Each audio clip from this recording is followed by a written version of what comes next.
샨티데바의 입보랭론 제34회 보리심 찬탄문.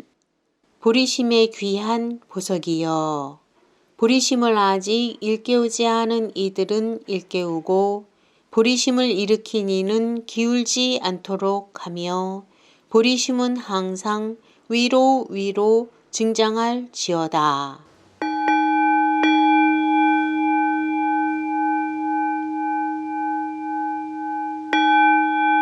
제9장 지혜품.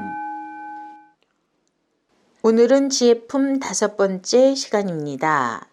지혜품의 개송들은 궁극적으로 반야지를 성취하기까지의 과정 속에서 학파들 간에 이루어지는 서로 다른 개념들을 그 내용으로 하고 있는데요. 본문의 이해를 돕기 위해서 참고로 아상과 아공에 대해서 간략히 말씀드리겠습니다.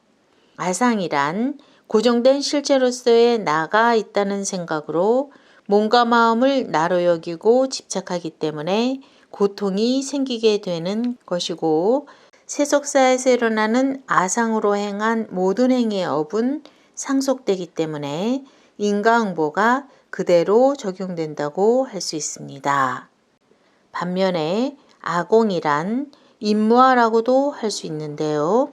고정된 실체로서의 나가 없다는 것, 즉 이 몸과 마음은 변화하는 것으로 참된 나가 아니라는 개념입니다.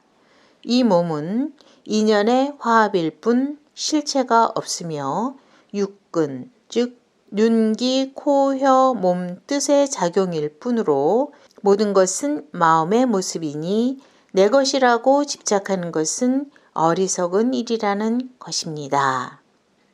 오늘은 지혜품 총 167 개송 중 68번에서 87번까지 소개해 드리겠습니다.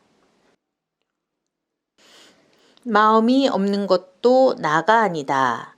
그것은 마음이 없는 성품 때문에 항아리 등과 같기 때문이다.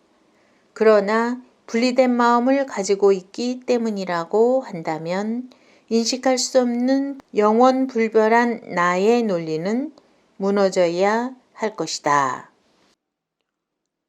반대로 어떤 것도 영원 불변의 나가 될 수 없다면 나와 분리된 마음이 여기에 어떤 적용을 할 수 있다는 말인가?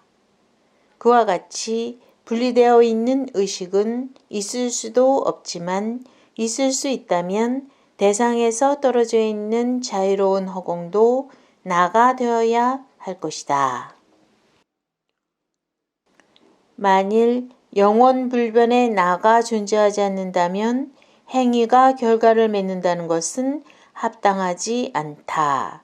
업을 지은 후에 업을 지은 당시의 주체가 사라졌다면 그때 그 업은 누구의 업이 되는 것인가 한다면 과거의 행위와 미래의 결과는 그 바탕이 다르고 거기에 그대가 믿는 나라고 하는 것이 없다고 하더라도 업과 과보가 우리 둘 다에게 성립하는 이상 이것을 논쟁하는 것은 무의미한 일이 아닌가.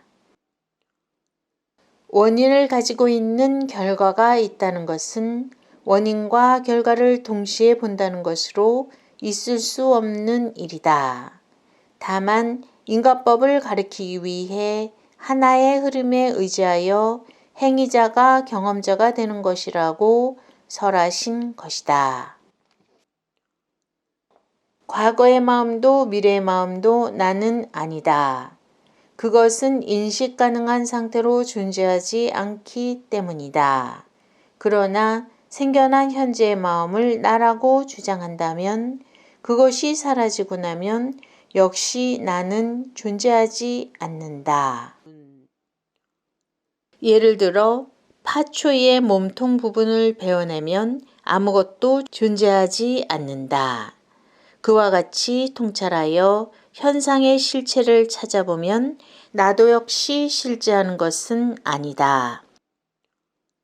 만일 유정중생이 실제로 존재하지 않는다면 누구에게 자비를 행한다는 말인가 라고 한다면 그것은 중생제도라는 목적을 가지고 이행한 것을 미혹으로 분별하는 것일 뿐이라고 답하리라. 유정중생이 존재하지 않는데 과보는 누가 받는가?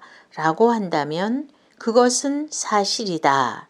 하지만 실제를 미혹하여 존재를 긍정하는 것이다. 자비심은 고통을 완전히 소멸하기 위한 것이니 자비심의 바른 목적을 망각한 채 무지로 본질을 왜곡하지는 말아야 할 것이다. 실제 고통의 원인이 되는 아마는 나에 대한 무지로 늘어만 갈 것이다. 그래도 실제에 대한 믿음을 바꿀 수가 없다면 무아를 수행하는 것이 최고의 방법이다. 몸은 다리나 종아리가 아니다. 허벅지나 허리도 몸이 아니다. 복부나 등도 역시 몸이 아니며 가슴이나 어깨도 몸이 아니다. 늑골 옆의 손도 몸이 아니며 겨드랑이에 박힌 어깨 쪽지도 몸이 아니다. 내장들도 역시 몸이 아니며 머리나 목도 몸이 아니라면 이 중에 몸은 어느 것인가? 만일 이 몸이 언제나 각각의 부분에 의지한다면 부분들은 부분에 의지하는 것이니 그 자체가 무언가에 의지하는 것이다. 만일 전체 자신의 몸이 손 같은 곳에 있다면 손등의 수가 얼마이든 간에 그만큼의 몸이 될 것이다. 외부나 내부에도 역시 몸이 없다면 어떻게 손 같은 곳에 몸이 존재하겠는가? 더불어 손 이외에 다른 곳에도 없다면 이 몸은 어떤 식으로 존재한다는 것인가? 그렇다면 몸이 존재하지 않는 손등에 대한 미혹으로 각각을 몸이라고 인식하는 것이다. 형태의 배열을 구체화하여 사람처럼 해놓은 돌무더기를 사람인 줄 잘못 아는 것과 같다. 조건들이 모여 화합하는 한 몸은 사람의 형태처럼 나타날 것이다. 마찬가지로 손등이 거기에 화합하여 그렇게 존재하는 한 몸도 나타나리라. 그렇게 손가락의 모임이 있기에 손도 역시 무언가가 될 수 있는 것이다. 그 손가락 역시 마디의 모임이 있기에 손가락이 되며 마디는 다시 자기 분할로 다른 부분으로 나누어진다. 부분은 또 입자로 나누어지며 그 입자도 역시 부분으로 나누어져 또 부분으로 나누어지고 다시 분할되기에 마침내 허공과 같아진다. 그러므로 입자도 존재하지 않는다. 그렇게 실제한다고 믿었던 대상이 사실은 꿈과 같은데 그 모양을 다 분석하고 나면 누군들 거기에 집착하겠는가? 만일 그와 같이 몸은 인연의 화합일 뿐 실체가 없는 것이라면 그때 몸을 구분하여 이름 붙인 남자는 무엇이고 여자는 무엇인가?